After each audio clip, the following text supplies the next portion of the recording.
प्रिय भक्तों, स्वागत है आपका और एक नई वीडियो में। यहाँ भगवान शिव माता पार्वती से कहते हैं, हे पार्वती, पत्नी अपने पति से चाहे कितनी भी नाराज क्यों ना हो जाए, लेकिन उसे यह बातें कभी नहीं बताना चाहिए। हाँ पार्वती, पति पत्नी का रिश्ता विश्वास से जुड़ा होता है। पति की इच्छा होती है कि वह अपनी पत्नी से कोई बात नहीं छुपाए, और पति अपनी पत्नी से भी यही उम्मीद करता है कि उसकी पत्नी भी उससे कोई बात ना छुपाए। हे पार्वती, यदि पति पत्नी आपस में इसी प्रकार विश्वास बनाकर जीवन को चलाते रहे तो उनका रिश्ता लंबे समय तक बना रहता है और इस रिश्ते में प्रेम और अधिक बढ़ता जाता है।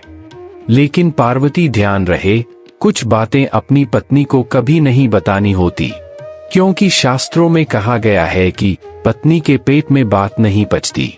वह कभी ना कभी तो उस बात को किसी ना किसी को बात ही देती है, फिर उसका भुगतान आप ही को करना होगा। पार्वती, उसकी हानि कितनी भी हो सकती है, तो ऐसा कार्य क्यों करना जिसे स्वयं की ही हानि हो। तो ध्यान से सुनो पार्वती, मैं तुम्हें इसे एक कहानी के माध्यम से बताता हूँ कि वह कौन सी बातें हैं जिन्हें मनुष्य के द्वारा अपनी पत्नी को कभी नहीं बताना चाहिए। प्रिय मित्रों, हम आपसे निवेदन करते हैं कि यदि आप यह कहानी सुन रहे हैं तो कृपया पूरा सुनिए, क्योंकि आधी अधूरी कहानी हमेशा आधा अधूरा ज्ञान देती है। और मित्रों, जैसा कि आप जानते हैं, आधा अधूरा ज्ञान बड़ा ही हानिकारक होता है। इसीलिए आधी अधूरी कहानी सुनकर भगवान महादेव का अनादर न करें। हे पार्वती, एक समय की बात है, एक विजयपुर नामक नगर में एक गरीब व्यक्ति रहा करता था, जिसका नाम मोहन था। मोहन इतना गरीब था कि वह अपने परिवार के लिए एक समय के भोजन की व्यवस्था भी नहीं कर पाता था।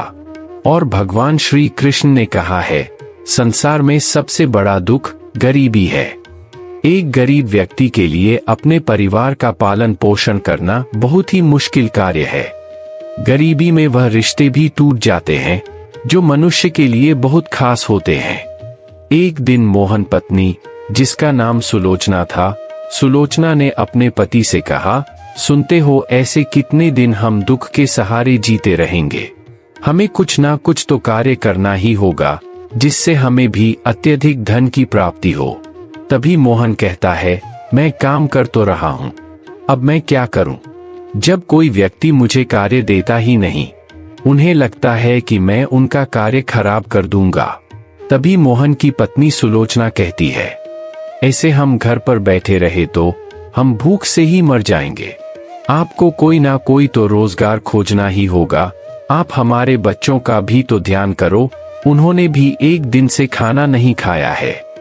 हमारे पास तो इनके इलाज के भी पैसे नहीं है, यह बीमार हो गए तो इनका इलाज कैसे करवाएंगे। तब मोहन जोर से चिल्लाते हुए कहता है, अब मैं करूं तो करूं क्या? तुम ही कुछ बताओ, अब मैं क्या करूं? तभी सुलोचना कहती है, आप शहर जाकर कुछ कमा कर ले आइए। इतने समय मैं दूसरों के घर काम कर घर का खर्चा चला लूंगी, और जब आप शहर जाकर धन कमा कर ले आएंगे तब हम गांव में ही कुछ अच्छा काम शुरू कर लेंगे। पत्नी के बहुत बार कहने पर मोहन अपने खाने का कुछ सामान लेकर शहर की तरफ निकल पड़ता है। मोहन जाते हुए अपनी पत्नी से कहता है, तुम बच्चों और खुद का ध्यान रखना, मैं कुछ समय में ही वापस लौट आऊंगा। और मोहन धन कमाने की उम्मीद को लेकर शहर के रास्ते निकल पड़ता है। प्रिय मित्रों, उस समय एक स्थान से दूसरे स्थान पर जाने के लिए कोई पक्का रास्ता नहीं हुआ करता था, और प्रत्येक व्यक्ति को जंगल के रास्ते ही एक स्थान से दूसरे स्थान जाना पड़ता था। मोहन के पास इतने भी पैसे नहीं थे कि वह कुछ समय के लिए बैलगाड़ी ले सके। वह तो पैदल ही जंगल के रास्ते शहर की तरफ निकल पड़ा। उसने सोचा था कि वह कुछ समय कार्य कर अच्छा धन कमा लेगा और वापस अपने गांव लौट आएगा। मोहन अब जंगल के बहुत अंदर आ गया था, क्योंकि वह काफी समय से चल रहा था और अब उसे चलते चलते रात भी होने वाली थी। मोहन को एक बहुत बड़ा पेड़ दिखाई दिया। मोहन ने सोचा कि आज इसी पेड़ की छाव में रात बिताना सही होगा। और मोहन अपने पास से एक फटी हुई चादर निकलता है और उसे जमीन पर बिछाकर उस पेड़ की छाव में आराम करने लगता है। तभी उसे किसी की आने की आवाज सुनाई दी। मोहन ने जब जंगल की तरफ देखा तो उसे एक लोमड़ी आती हुई दिखाई दी। वह लोमड़ी बहुत ही खतरनाक दिखाई दे रही थी और लोमड़ी तुरंत ही उस पेड़ के ऊपर चढ़ने की कोशिश करने लगी। तभी मोहन ने सोचा कि आखिर यह लोमड़ी पेड़ के ऊपर चढ़ना क्यों चाहती है। मोहन ने पेड़ के ऊपर देखा तो उसे नीलकंठ चिड़िया का घोंसला दिखाई दिया, जिसमें उसके छोटे छोटे बच्चे भी थे। हे पार्वती, लोमड़ी के बच्चे डर कर जोर जोर से चिल्लाने लगे। तभी मोहन समझ गया कि यह लोमड़ी इन नीलकंठ चिड़िया के बच्चों को खाने आई है। मोहन बिना कुछ सोच ही नीलकंठ चिड़िया के बच्चों को बचाने के लिए पेड़ पर चढ़ने लगता है और तभी मित्रों, वह लोमड़ी नीलकंठ चिड़िया के बच्चों के एकदम नजदीक पहुंचती है। मोहन ने जब यह देखा तो वह अपने पास पड़ी रस्सी से तुरंत पेड़ पर चढ़ जाता है और बड़ी ही फुर्ती से मोहन पेड़ से एक लकड़ी तोड़कर उस लोमड़ी को मारने लगा। लोमड़ी भी डर कर वापस जंगल में भाग गई। हे पार्वती, लोमड़ी को भगाने के बाद मोहन ने सोचा कि यदि वह लोमड़ी वापस आ गई तो इन बच्चों को खा जाएगी, इसीलिए मुझे यही पेड़ की शाखा पर ही विश्राम करना चाहिए। और इतना सोचकर मोहन उस पेड़ की शाखा पर विश्राम करने लगा। और नीलकंठ चिड़िया के बच्चे भी बहुत समझदार थे। वह भी समझ गए कि यह एक अच्छा आदमी है जिसने हमारे प्राणों की रक्षा की है। हे जगत जननी, जैसा कि आप जानती हैं, नीलकंठ चिड़िया भगवान राम की अति प्रिय चिड़िया है। यदि आप नीलकंठ चिड़िया से कोई इच्छा मांगते हैं तो वह अवश्य भगवान श्री राम तक जाती है। मोहन के द्वारा नीलकंठ चिड़िया के बच्चों की रक्षा करने से नीलकंठ चिड़िया के बच्चे मन ही मन दुआएं देने की। ऐ प्रभु, जिस प्रकार इसने हमारी रक्षा की है उसी प्रकार आप भी इस व्यक्ति की रक्षा करना। हे गौरा, उसी समय नीलकंठ चिड़िया की माँ अपने बच्चों के लिए भोजन लेकर आती है। बच्चे बड़े ही आनंद से माँ के द्वारा लाया गया भोजन करते हैं। हे पार्वती, अब रात भी बहुत हो गई थी, इसीलिए बच्चे भोजन करते ही सो जाते हैं और नीलकंठ चिड़िया भी अपने पंखों से अपने बच्चों के चारों ओर चादर बनाकर सो जाती है। मोहन भी उसी पेड़ पर अपनी रात बीतता है। हे अर्धनारीश्वरी, सूर्य की पहली किरण जैसे ही नीलकंठ चिड़िया के बच्चों पर गिरती है, बच्चे जोर जोर से आवाज करने लगते हैं। नीलकंठ चिड़िया देखती है कि इस पेड़ की दूसरी शाखा पर एक व्यक्ति सो रहा है। तभी नीलकंठ चिड़िया अपने बच्चों से पूछती है, यह मनुष्य कौन है और यहाँ क्या कर रहा है। नीलकंठ चिड़िया के बच्चे अपनी माँ से कहते हैं, माँ, तुम्हें पता है इस व्यक्ति ने हमारे प्राणों की रक्षा की है। तभी नीलकंठ चिड़िया बड़े आश्चर्य के साथ कहती है, क्या हुआ बच्चों, इस व्यक्ति ने तुम्हारी रक्षा की, वो किस प्रकार। तब बच्चे कहते हैं, हाँ माँ, यह जो व्यक्ति पेड़ पर सो रहा है यह बहुत ही अच्छा इंसान है। इसने कल हमारी एक लोमड़ी से जान बचाई है। यदि यह नेक व्यक्ति उस लोमड़ी को नहीं मारता तो आज हम अपने घोंसले में जीवित नहीं होते। इसका हम पर बड़ा ऋण है। माँ, अपने बच्चों के मुख से उस व्यक्ति की प्रशंसा सुनकर नीलकंठ चिड़िया बहुत ही प्रसन्न होती है। नीलकंठ चिड़िया उस आदमी के पास जाती है और कहती है, हे मनुष्य, आज तुमने हमारे बच्चों की जान बचाकर हम पर बहुत बड़ा उपकार किया है। हम तुम्हारे सदैव ही आभारी रहेंगे। आगे नीलकंठ चिड़िया कहती है, आप कौन हैं और कहां से आ रहे हो। नीलकंठ चिड़िया के इतना कहने पर मोहन बताता है कि हे नीलकंठ चिड़िया, मैं एक गरीब इंसान हूँ और धन कमाने के लिए मैं दूसरे शहर जा रहा हूँ। रात होने के कारण मैं इस पेड़ के नीचे विश्राम करने लगा था। उसी समय मैंने देखा कि एक लोमड़ी इस पेड़ पर चढ़कर तुम्हारे बच्चों को खाने जा रही थी। मैंने उसे पेड़ की शाखा से दूर भगा दिया। अब तुम्हारे बच्चों को कोई भी खतरा नहीं है। नीलकंठ चिड़िया बोली, ऐ मनुष्य, तुमने हम पर बहुत बड़ा उपकार किया है। एक माँ के लिए सबसे बड़ी खुशी उसके बच्चों का सुख और सुरक्षित रहना होती है। और तुम भी तो अपने बच्चों के लिए ही धन कमाने जा रहे हो। यह मनुष्य तुमने मेरे बच्चों की रक्षा की है, इसीलिए मेरा कर्तव्य है कि मैं भी तुम्हारे बच्चों की रक्षा करूं। इसीलिए मैं तुम्हें एक राज की बात बताती हूं। मेरे पास हीरो की एक पोटली है जिसमें अनेक प्रकार के बहुमूल्य रत्न हैं। यदि तुम उन्हें बाजार में लेकर जाओगे तो तुम्हारे पास जीवन भर की पूंजी एकत्र हो जाएगी। मैं तुम्हें वह हीरो की पोटली प्रदान कर दूंगी, लेकिन तुम्हें मेरा एक कार्य करना होगा। मोहन को पता था कि नीलकंठ चिड़िया कभी झूठ नहीं बोलता है और वह भगवान श्री राम की अति प्रिय चिड़िया है। इसीलिए मोहन कहता है, बताओ नीलकंठ चिड़िया, मुझे क्या करना है? तब नीलकंठ चिड़िया कहती है, हे मनुष्य, जब तक मेरे बच्चों के पंख नहीं आ जाते और वह उड़ाना नहीं सीख लेते, तब तक तुम उनकी यहीं पर रहकर रक्षा करो। और जब इनके पूर्ण पंख आ जाएंगे, तब मैं तुम्हें वह हीरो की पोटली प्रदान कर दूंगी, जिससे तुम्हारे बच्चे भी हमेशा के लिए सुख भोग सकेंगे। नीलकंठ चिड़िया की बात सुनकर मोहन खुश हो जाता है और मन ही मन सोचता है कि यह तो ईश्वर की कृपा हो गई मुझ पर। अब तो मुझे अपने गांव से दूर भी नहीं जाना पड़ेगा। यह कार्य तो बहुत आसान है। और तभी मोहन नीलकंठ चिड़िया से कहता है, ठीक है, मैं तुम्हारे बच्चों का ध्यान रखूंगा और उन्हें किसी भी प्रकार का कोई कष्ट नहीं होने दूंगा। अब ध्यान से सुनो पार्वती। उसी समय नीलकंठ चिड़िया मोहन को एक सोने का सिक्का देती है, जिससे मोहन अपने रहने खाने के लिए बाजार से सामान ले आता है और उसी पेड़ के नीचे एक झोपड़ी भी बना लेता है।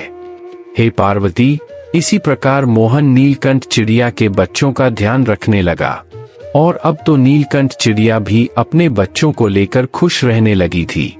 नीलकंठ चिड़िया के बच्चे भी हमेशा एक ही बात कहते हैं, हे प्रभु श्री राम, आप इस व्यक्ति की हमेशा रक्षा करना। प्रिय भक्तों, नीलकंठ चिड़िया के बच्चे और नीलकंठ चिड़िया उसे सारे दिन आशीर्वाद देते रहते हैं। धीरे धीरे मोहन को 4 माह बीत गए और नीलकंठ चिड़िया के बच्चे भी अब उड़ने लगे थे। उनके बहुत बड़े बड़े और सुंदर सुंदर पंख आए थे। अब मोहन को भी अपनी पत्नी और बच्चों की याद आने लगी थी। हे पार्वती, अब समय पूर्ण होने पर एक दिन मोहन ने नीलकंठ चिड़िया से कहा, अब मैं अपने घर जाना चाहता हूँ, मुझे अपने बच्चों की याद आ रही है और अब तुम्हारे भी बच्चे उड़ना सीख गए हैं। अब उन्हें किसी प्रकार का कोई भय नहीं है। तब नीलकंठ चिड़िया ने कहा, मोहन, तुम एक अच्छे मनुष्य हो। तुमने बड़ी ही ईमानदारी से मेरे बच्चों का ध्यान रखा है। और इस समय नीलकंठ चिड़िया मोहन को एक पोटली देती है, जिसमें बहुत सारे हीरे और सोने के सिक्के थे, जिन्हें देखकर मोहन बहुत खुश हो जाता है और सोचता है कि अब तो मेरा संपूर्ण जीवन खुशी खुशी बीत जाएगा। मोहन नीलकंठ चिड़िया को धन्यवाद देता है और इस समय नीलकंठ चिड़िया के बच्चे भी मोहन के पास आते हैं और कहते हैं, आपको जब भी हमारी याद आए तो आप यही आ जाना, हम आपको इसी स्थान पर मिलेंगे। यह सुनकर मोहन की आंखों से भी आंसू बहने लगते हैं, क्योंकि मोहन ने नीलकंठ चिड़िया के बच्चों का ध्यान अपने बच्चों के समान ही रखा था। अब मोहन उन हीरो को लेकर अपने घर की ओर लौट जाता है। मोहन की पत्नी और बच्चे मोहन को देखकर बहुत प्रसन्न हो जाते हैं और मोहन की पत्नी बाहर आकर कहती है, कैसी रही आपकी यात्रा? तब मोहन अपनी पत्नी को कहता है, तुम सब कैसे हो और मेरे बच्चे कैसे हैं? तब मोहन की पत्नी कहती है, क्या आपको कुछ धन की प्राप्ति हुई? तब मोहन कहता है, तुम अंदर तो चलो, मैं सब कुछ तुम्हें बताता हूँ। तब मोहन अपनी पत्नी को एक पोटली दिखता है, जिसमें बहुत सारे अमूल्य हीरे और सोने के सिक्के थे। उन्हें देखकर मोहन की पत्नी बहुत खुश हो जाती है और कहती है, आपको इतने सारे हीरे और सोने के सिक्के कहाँ से मिले हैं? क्या आपने कहीं पर चोरी की है या कोई गलत कार्य किया है? तब मोहन अपनी पत्नी सुलोचना को बताता है, मैं 4 महीने एक नीलकंठ चिड़िया के बच्चों का ध्यान रख रहा था और उन्होंने मुझे यह हीरे दिए हैं। इन्हें बेचकर हम अपना जीवन खुशी खुशी बिता सकते हैं। इसे हम अपने बच्चों के लिए एक अच्छे भविष्य का निर्माण कर सकते हैं और हम अपने लिए भी एक नया घर बनवा सकते हैं। हे पार्वती, अब तो मोहन खुशी खुशी अपने घर में रहने लगा था। उसने एक व्यापार भी प्रारंभ कर लिया था और अब भगवान श्री राम की कृपा उस पर बरस रही थी। सारे गांव के लोग मोहन का सम्मान और इज्जत करने लगे थे। मोहन भी सारे गांव में एक साहूकार के रूप में प्रसिद्ध हो गया था। हे पार्वती, अब इस कहानी को तुम बड़े ही ध्यानपूर्वक सुना, क्योंकि अब यह कहानी मनुष्य को जीवन की बहुत बड़ी सीख देने वाली है। भक्तों, भगवान शिव माता पार्वती से कहते हैं, उस राज्य में एक राजा रहा करते थे जिनका नाम राजा वीरचंद था। एक दिन राजा वीरचंद शिकार के लिए जंगल में जाते हैं और वहां उन्हें कोई जहरीला जीव काट लेता है। राजा के सिपाही तुरंत ही राजा को राजमहल में ले जाते हैं और बड़े बड़े वेदाचार्य को बुलाया जाता है। धीरे धीरे राजा वीरचंद की हालत और भी खराब हो जाती है। किसी भी वेद की दवा उन पर असर नहीं करती है। तब राजा राज्य में एक महान वेद को बुलाया जाता है और वह वेद जी कहते हैं, यदि राजा नीलकंठ चिड़िया का मांस खा ले तो वह स्वस्थ हो जाएंगे। यह बात सुनकर पूरे राज्य में घोषणा पिटवा दी जाती है कि जो कोई भी नीलकंठ चिड़िया को राजा के पास लेकर आएगा उसे 1000 सोने की मुद्राएं दी जाएगी। 1000 सोने की मुद्राओं की बात तेजी से पूरे नगर में फैल गई और सभी लोग नीलकंठ चिड़िया को पकड़ने के लिए विभिन्न विभिन्न स्थानों पर जाने लगे, लेकिन किसी को भी नीलकंठ चिड़िया नहीं मिली। एक दिन की बात है, मोहन की पत्नी अपने आसपास स्त्रियों के साथ बैठकर बातें कर रही थी। कुछ स्त्रियां कह रही थी कि राजा जी की तबीयत बहुत खराब है और उन्हें नीलकंठ चिड़िया के बच्चे के मांस की जरूरत है। यदि कोई व्यक्ति उन्हें नीलकंठ चिड़िया के बच्चे को लाकर देगा तो वह उन्हें 1000 स्वर्ण मुद्राएं देंगे। फिर एक स्त्री कहती है कि नीलकंठ चिड़िया का बच्चा लाना कोई आसान कार्य नहीं है। गांव के कितने ही लोग आज भी नीलकंठ चिड़िया को खोज रहे हैं, लेकिन किसी को भी अभी तक सफलता प्राप्त नहीं हुई है। तभी मोहन की पत्नी सुलोचना बड़ी खुश होकर कहती है, क्या तुम्हें नहीं पता है कि मेरे पति 4 माह तक नीलकंठ चिड़िया के पास रहकर आए हैं? उनके लिए तो नीलकंठ चिड़िया का बच्चा लाना बहुत ही आसान कार्य है। जैसे ही मोहन की पत्नी ने यह बात कही, सभी स्त्रियां बहुत हैरान हो गई और कहने लगी, फिर तो आप ही राजा साहब को बचा सकते हैं। और धीरे धीरे मोहन की पत्नी की बात आग की तरह फैल गई और अंत में राजा वीरचंद के कानों तक पहुंची कि गांव का एक साहूकार नीलकंठ चिड़िया के पास रहकर आया है और वह नीलकंठ चिड़िया का बच्चा ला सकता है। राजा वीरचंद ने आदेश दिया कि मोहन और उसकी पत्नी को तुरंत ही मेरे सामने लाया जाए। राजा का आदेश पाकर सैनिक तुरंत ही मोहन और उसकी पत्नी को राजा वीरचंद के सामने प्रस्तुत करते हैं। राजा वीरचंद मोहन से कहते हैं, सुनो मोहन, तुम्हें अभी जाकर मेरे लिए नीलकंठ चिड़िया का बच्चा लाना होगा। तब मोहन कहता है, महाराज आप मेरे प्राण ले लीजिए, लेकिन मैं नीलकंठ चिड़िया के बच्चे नहीं लाकर दे सकता। तब राजा वीरचंद कहते हैं, यदि तुम मुझे नीलकंठ चिड़िया का बच्चा नहीं लाकर दोगे तो मैं तुम्हारी पत्नी और बच्चों को मार दूंगा। अपने पत्नी और बच्चों की रक्षा के लिए मोहन राजा वीरचंद से कहता है, ठीक है महाराज, मैं आपके लिए नीलकंठ चिड़िया का बच्चा लेकर आऊंगा। तभी राजा वीरचंद कहते हैं, सुनो मोहन, तुम्हें 3 दिनों के अंदर नीलकंठ चिड़िया का बच्चा लेकर आना है, नहीं तो मेरे सिपाही तुम्हारे बच्चों और तुम्हारी पत्नी को मार देंगे। अब मोहन घर आया और अपनी पत्नी को डांट कर कहने लगा, यह तुमने क्या कर दिया? मैंने तो सिर्फ नीलकंठ चिड़िया की बात तुम्हें बताई थी और तुमने पूरे गांव में बता दी। इसीलिए कहा गया है कि महिलाओं को कोई भी व्यापार की बात नहीं बतानी चाहिए, क्योंकि उनके पेट में कोई भी बात पचती ही नहीं। सुनो सुलोचना, एक बात और, अपने घर की बातें कभी दूसरों को नहीं बतानी चाहिए। पति पत्नी के आपसी प्रेम की बात भी दूसरे लोगों को कभी नहीं बतानी चाहिए। और अंतिम बात यह है कि अपने घर में होने वाले झगड़ा और अपने घर के मतभेद दूसरे लोगों को कभी नहीं बताने चाहिए। इसे मनुष्य स्वयं का ही नुकसान करता है। जिस प्रकार तुमने खुद का ही नुकसान कर लिया। हम कितनी खुशी खुशी घर में रहते थे, हमारे पास किसी भी चीज की कमी नहीं थी, लेकिन तुमने यह क्या कर दिया? यह तुमने बहुत गलत किया। अब मैं किस प्रकार नीलकंठ चिड़िया के बच्चे लाकर दूं? मैंने स्वयं अपने हाथों से उन्हें पाल पोसा है, अब मैं क्या करूं? यदि तुमने नीलकंठ चिड़िया की बातें किसी को नहीं बताई होती तो आज हम सुखी सुखी अपने घर में निवास कर रहे होते। लेकिन अब तो मुझे तुम्हारी रक्षा के लिए नीलकंठ चिड़िया के पास जाना ही होगा और कैसे भी उसके बच्चों को राजा को देना होगा। यदि मैंने चिड़िया का बच्चा लाकर दिया तो परमात्मा भी मुझे क्षमा नहीं करेंगे। जिन बच्चों को मैंने इतना प्यार दिया, उन्हें आज मैं मौत के हाथ कैसे दे दूं? इस समय भगवान शिव माता पार्वती से कहते हैं। अब तो मोहन बड़े ही दुखी मन से जंगल की ओर निकल पड़ा। मोहन पूरे रास्ते यही सोचता रहा था कि आखिर में नीलकंठ चिड़िया को क्या कहूंगा। तभी मोहन बड़े ही हताश दिल से नीलकंठ चिड़िया के घोंसले के पास पहुंचा और पेड़ के नीचे खड़ा होकर आवाज लगने लगा, नीलकंठ चिड़िया कहाँ हो तुम? तभी नीलकंठ चिड़िया के बच्चे मोहन को देखकर बहुत प्रसन्न हो गए और खुशी के मारे कूदने लगे कि मोहन कितने समय बाद उनसे मिलने आया है। तभी नीलकंठ चिड़िया अपने बच्चों से कहती है, तुम खुश क्यों हो रहे हो? यह तुम्हें अपने साथ ले जाने आया है। तब नीलकंठ चिड़िया के बच्चे कहते हैं, क्यों माँ, यह हमें अपने साथ क्यों ले जाने आया है? तभी माँ अपने बच्चों से कहती है, यहाँ के राजा को एक गंभीर बीमारी हो गई है और कुछ लोगों ने उन्हें सलाह दी है कि नीलकंठ चिड़िया के मांस को खाने से वह अवश्य ही ठीक हो जाएगा। इसीलिए मोहन तुम में से किसी एक को अपने साथ ले जाने आया है, जिससे वह तुम्हें राजा को दे देगा। और यदि वह तुम में से किसी एक को आज नहीं लेकर गया तो राजा उसके संपूर्ण परिवार को मौत के घाट उतार देगा। तभी नीलकंठ चिड़िया का सबसे बड़ा बच्चा कहता है, हे माँ, मोहन ने हमें कितनी बार मौत से बचाया है, क्या हमें आज उसके परिवार की रक्षा नहीं करनी चाहिए?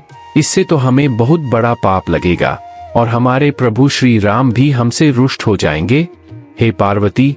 तब नीलकंठ चिड़िया का बच्चा कहता है, माँ, मैं मोहन के साथ जाऊंगा।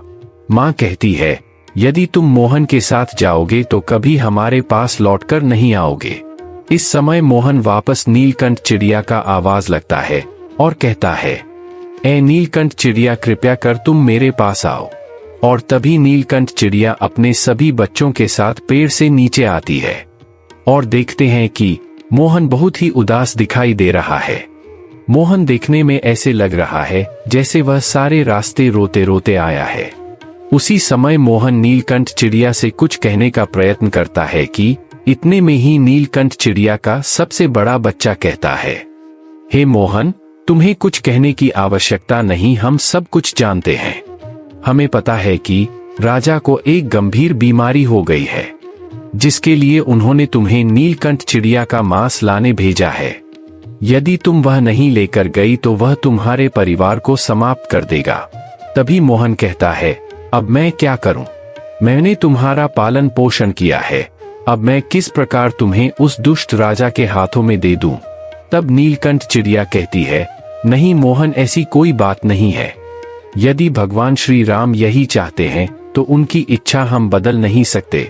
जैसा प्रभु चाहते हैं होगा तो वैसा ही। इसीलिए तुम चिंता मत करो और मेरे इस बड़े बेटे को अपने साथ ले जाओ। इतना सुनकर मोहन की आंखों से आंसू निकलने लग जाते हैं। वह रोने लग जाता है और कहता है कि आखिर मैं अपने हाथों से पाले हुए बच्चों को किस प्रकार उस राजा के हाथ में दूंगा? यह तो मेरे लिए दुष्टता का कार्य है। ऐसा कार्य करने से प्रभु श्री राम भी मुझे क्षमा नहीं करेंगे।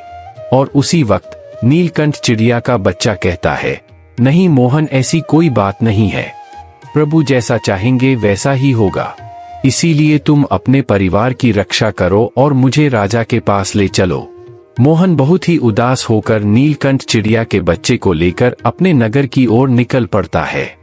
नगर पहुंचकर मोहन राजमहल में जाता है और राजा से कहता है, लीजिए राजा साहब, मैंने आपका कार्य पूरा कर दिया। यह रहा नीलकंठ चिड़िया का बच्चा, अब आप मेरे परिवार को कोई भी हानि मत पहुंचाना।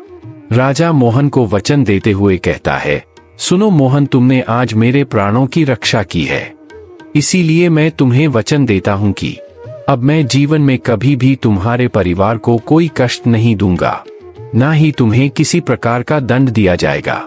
और तभी राजा वीरचंद मोहन को 1000 स्वर्ण मुद्रा देने का प्रयत्न करते हैं, लेकिन मोहन उन मुद्राओं को लेने से मना कर देता है और बड़े ही उदास मन से मोहन राजा को नीलकंठ चिड़िया का बच्चा देकर वहां से निकल जाता है।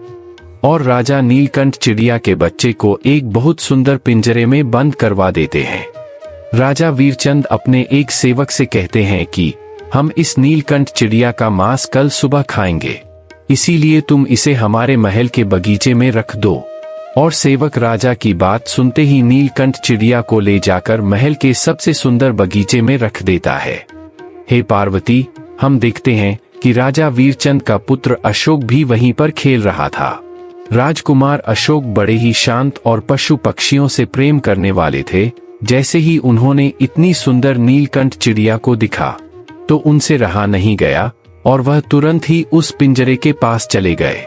राजकुमार अशोक को नहीं पता था कि यह नीलकंठ चिड़िया उनके पिता के इलाज के लिए लाई गई है। राजकुमार अशोक ने उसी समय उस नीलकंठ चिड़िया को पिंजरे से बाहर निकाल दिया और उसे अपने हाथ पर रख लिया। जैसे ही अशोक ने चिड़िया को अपने हाथ पर रखा, उसी समय नीलकंठ चिड़िया आकाश में उड़ गई।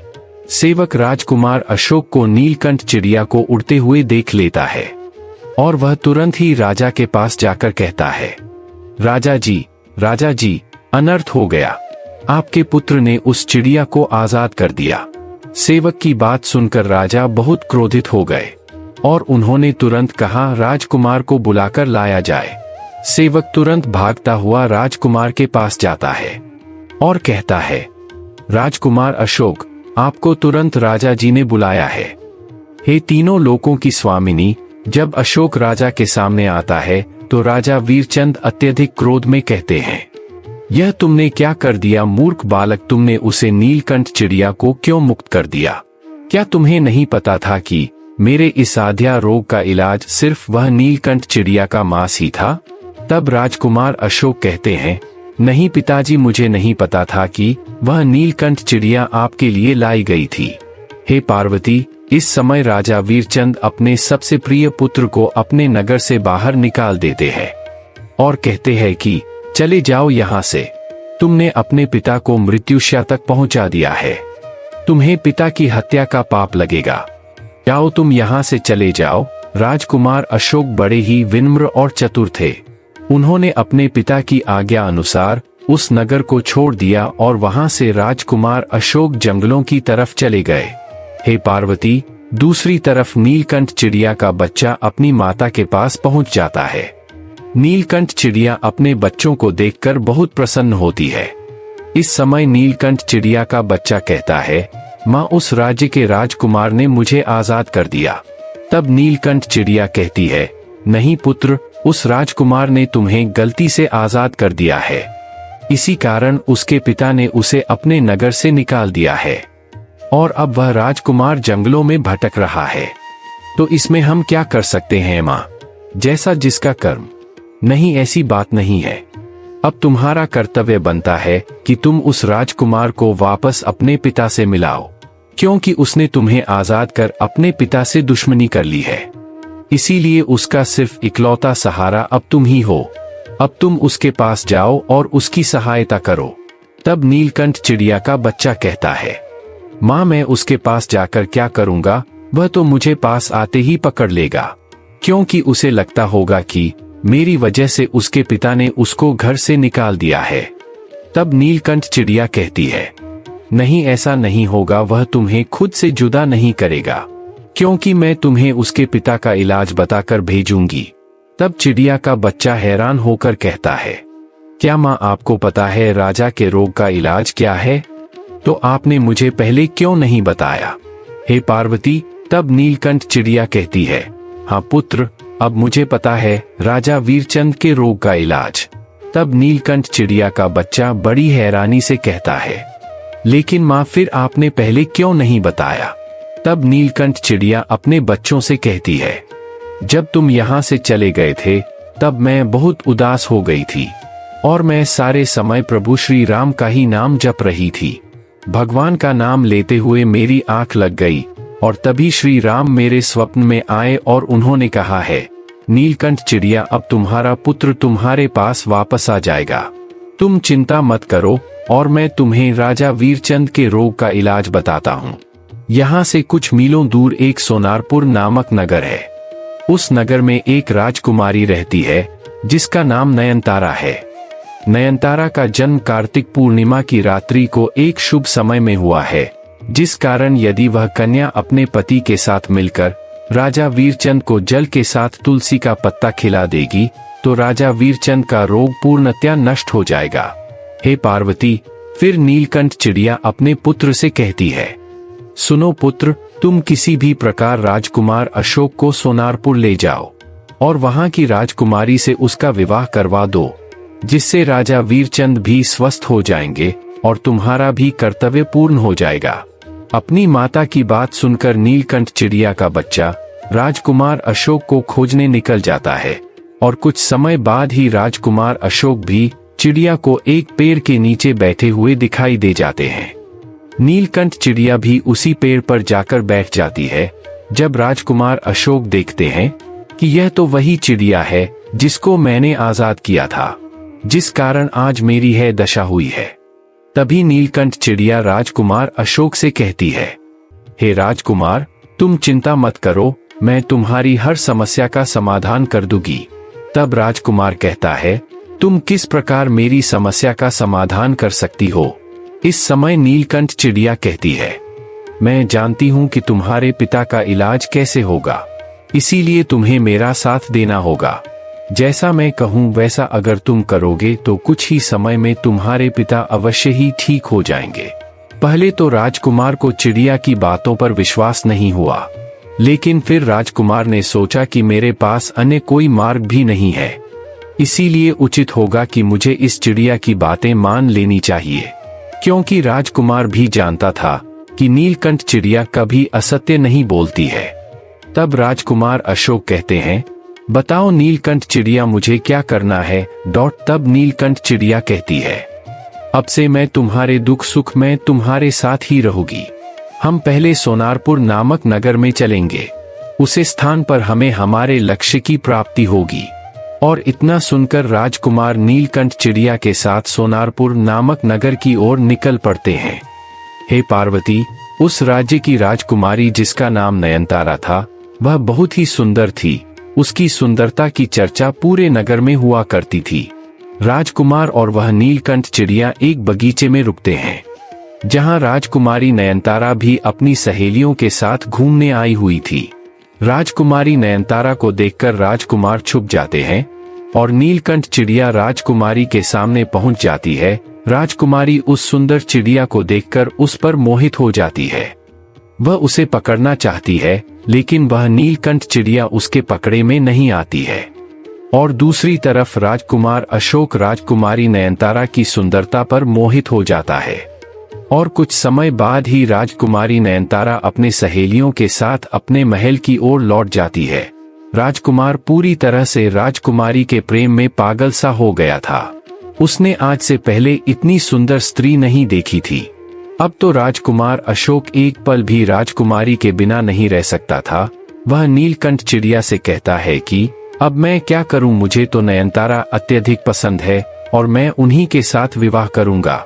तब नीलकंठ चिड़िया कहती है, तुम चिंता मत करो, तुम जिसे चाहने लगे हो, मैं तुम्हें उससे मिलने के लिए अवश्य प्रयास करूंगी। राजकुमार अशोक बोला, हे चिड़िया, तुम मुझे कुछ भी करके उस राजकुमारी से मिला दो, मैं उसके बिना जी नहीं पाऊंगा। तब नीलकंठ चिड़िया बोली, ऐ राजकुमार, तुम मुझ पर भरोसा रखो, मैं पता करके आता हूं कि राजकुमारी कहाँ रहती है और उसे कैसे मिला जा सकता है। हे जगत जननी, अब तो नीलकंठ चिड़िया राजकुमारी नयनतारा के पास जाती है। राजकुमारी के अंतरपुर में चारों तरफ सैनिक लगे हुए थे, लेकिन नीलकंठ चिड़िया तो ऊपर से राजकुमारी के कक्ष में प्रवेश कर जाती है। नीलकंठ चिड़िया वहां राजकुमारी को देखती है। राजकुमारी उस समय शयन कर रही थी। नीलकंठ चिड़िया वापस आकर सारी बातें राजकुमार को बताती है कि किस प्रकार राजकुमारी से मिलना बड़ा मुश्किल है। तब राजकुमार कहता है, अब हम किस प्रकार राजकुमारी से मिल पाएंगे?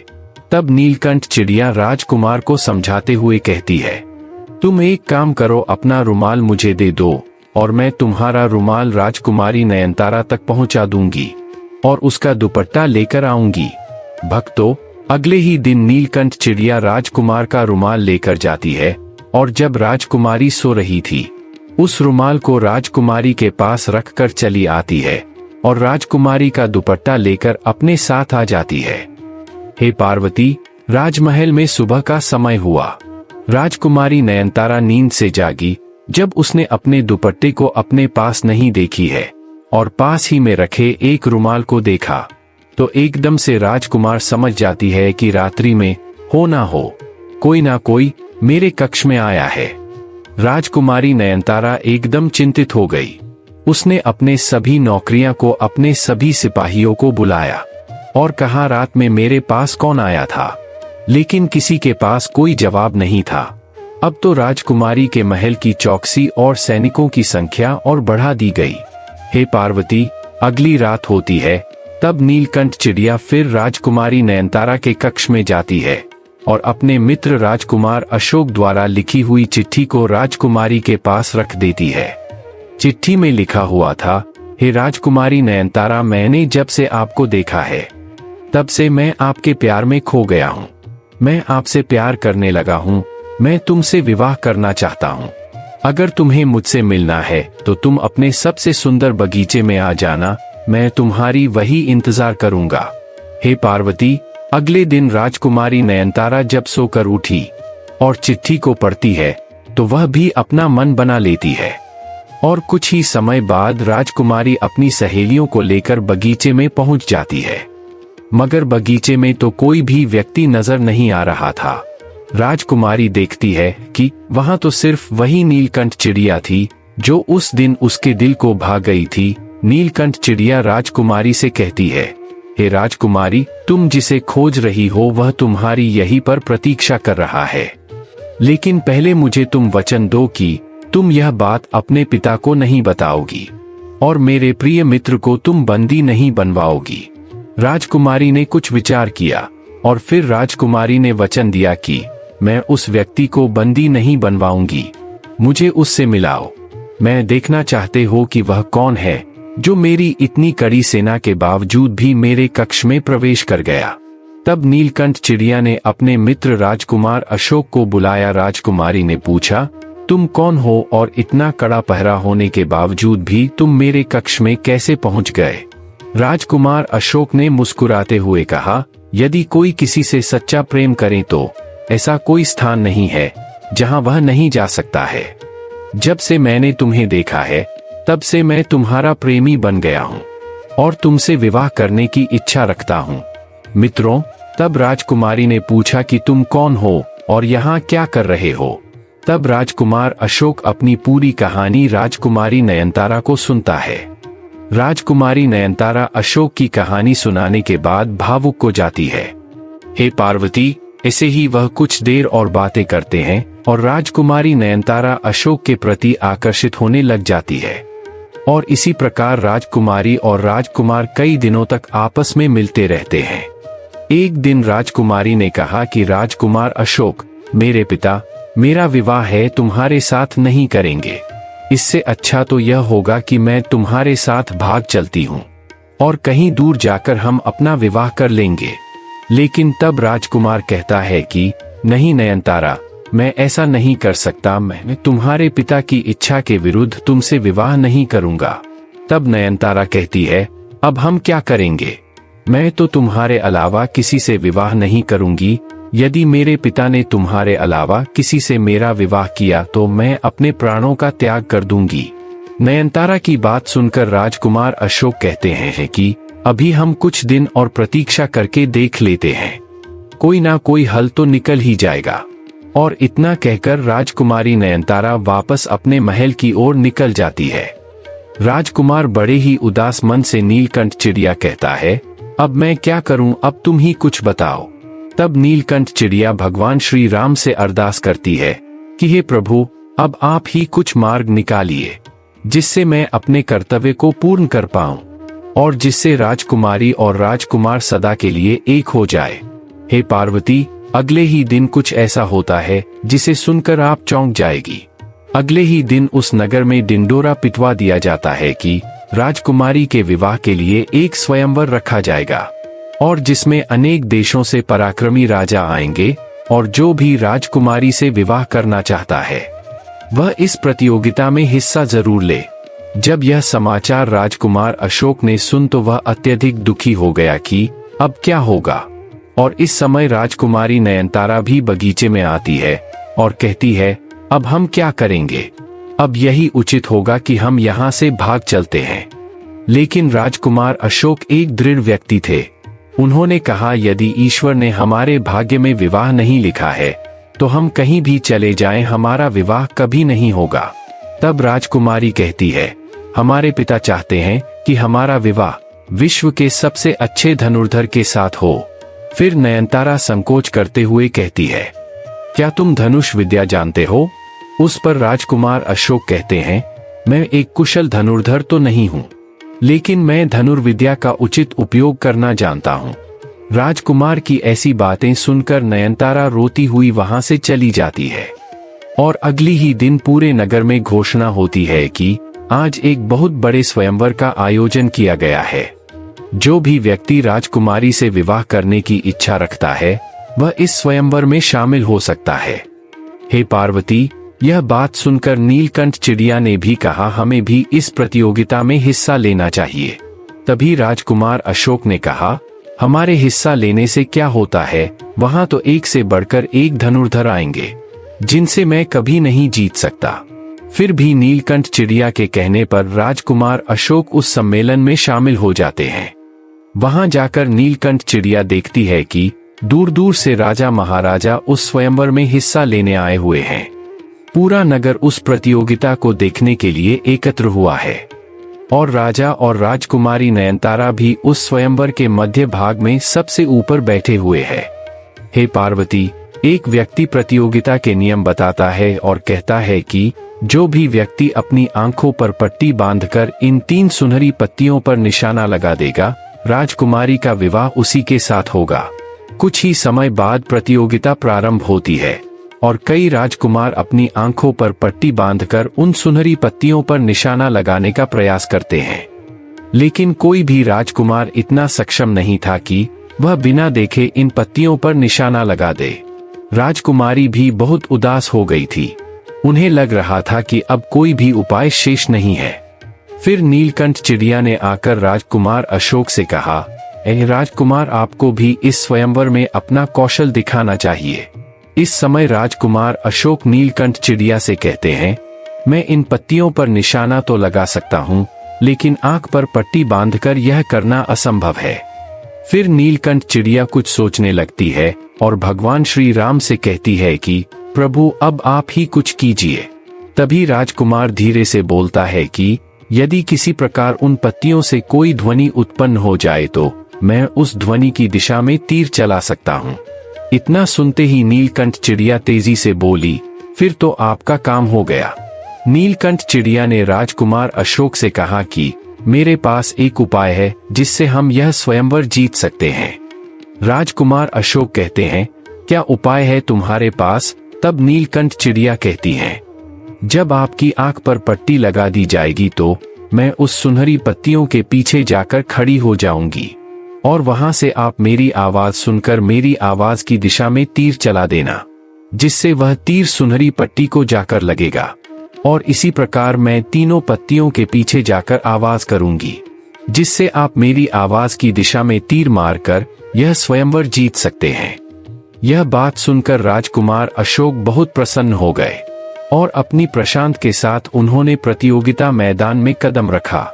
और जब उनकी आंख पर पट्टी लगा दी गई तब एक व्यक्ति ने जोर से आवाज लगाई, चलो मनुष्य, अब दिखाओ अपना कौशल। राजकुमार अशोक निशाना लगाने के लिए तैयार थे और नीलकंठ चिड़िया भी एक सुनहरी पत्ती के पीछे चली गई। और जैसे ही नीलकंठ चिड़िया ने आवाज लगाना शुरू किया, वैसे ही राजकुमार अशोक ने नीलकंठ चिड़िया की आवाज की दिशा में तीर चला दिया और तीर सुनहरी पत्ती के आर पार चला गया। सारे नगर के लोग जोर जोर से जय जयकार करने लगे। और प्रिय मित्रों, इसी प्रकार राजकुमार अशोक ने तीनों पत्तियों का भेदन कर दिया और इसी प्रकार राजकुमार अशोक स्वयंवर को जीत गए थे। और अब रानी नयनतारा और राजकुमार अत्यधिक प्रसन्न हो गए। अब उनकी सब मुश्किलें हल हो गई थी। राजा ने भी बड़ी खुशी खुशी के साथ राजकुमारी नयनतारा का विवाह राजकुमार अशोक के साथ कर दिया। हे पार्वती, नीलकंठ चिड़िया की सहायता से अशोक ने यह राज स्वयंवर जीत लिया और वह तीनों खुशी खुशी अपने नगर की ओर निकल पड़े। राजा ने अपनी पुत्री के विवाह में राजकुमार अशोक को अत्यधिक धन धान्य और अनेक प्रकार की वस्तुएं प्रदान की थी। और जब राजकुमार अशोक अपने नगर पहुंचे तो उन्होंने देखा कि उनके पिता की हालत बहुत खराब हो गई है। लेकिन जब राजा वीर सिंह ने देखा कि उनका पुत्र विवाह करके आया है तो वह बहुत प्रसन्न हो गए। उनके पिता ने उन्हें आशीर्वाद दिया और कहा, तुम मुझे छोड़कर क्यों चले गए थे? क्या तुम्हें नहीं पता है कि मुझे कभी कभी अत्यधिक क्रोध आ जाता है? इसीलिए मैंने तुम्हें राज्य से बाहर कर दिया था। लेकिन तुम भी तो मेरे पास आ सकते थे। अपने पिता के इतने भावुक शब्द सुनकर राजकुमार अशोक रोने लगे और इस समय राजकुमार अशोक भागते हुए अपनी छत पर गए और उन्होंने नीलकंठ चिड़िया से कहा है, नीलकंठ चिड़िया, अब तुम बता दो कि मैं अपने पिता को किस प्रकार सही कर सकता हूँ। तब नीलकंठ चिड़िया कहती है, यदि तुम और तुम्हारी पत्नी एक तुलसी के पत्ते को पानी में मिलाकर अपने पिता को दे दोगे तो राजा वीरचंद अवश्य ही ठीक हो जाएंगे। नीलकंठ चिड़िया की बात सुनकर राजकुमार अशोक ने अपनी पत्नी के साथ मिलकर एक तुलसी के पत्ते को पानी में मिलाकर अपने पिता को दे दिया। और अगले ही दिन जब राजा वीरचंद उठे तो उन्होंने देखा कि उनका संपूर्ण शरीर एकदम स्वस्थ हो गया है और अब उन्हें किसी भी प्रकार की कोई पीड़ा नहीं हो रही है। इतना देखकर राजा वीरचंद बहुत प्रसन्न हो गए और उन्होंने अपने पुत्र राजकुमार अशोक को नया राजा घोषित कर दिया। राजकुमार अशोक के राजा बनते ही नीलकंठ चिड़िया वहां से अपनी मां के पास चली गई और एक लंबे सफर के बाद नीलकंठ चिड़िया अपनी मां के पास पहुंचती है और कहती है, मां, मैं अपना कर्तव्य पूर्ण कर दिया है। अब वह राजकुमार और उनके पिता दोनों सुखी सुखी अपने राज्य में निवास कर रहे हैं। इतना सुनकर नीलकंठ चिड़िया की मां कहती है, पुत्र, तुम प्रभु श्री राम के सच्चे भक्त हो। बोलिए भक्तों, भगवान श्री राम की जय हो, नीलकंठ चिड़िया की जय हो, भगवान शिव की जय हो, माता पार्वती की जय हो। प्रिय भक्तों, इसी प्रकार यह कथा यहीं पर समाप्त होती है। कमेंट करके अवश्य बताएं कि आपको यह कथा कैसी लगी और कमेंट में हर हर महादेव अवश्य लिख दे भक्तों। प्रिय भक्तों, हमारा आपसे निवेदन है कि आप इस वीडियो को जरूर से जरूर शेयर करें और इस वीडियो को लाइक कर हमारे चैनल को सब्सक्राइब कर ले। धन्यवाद भक्तों।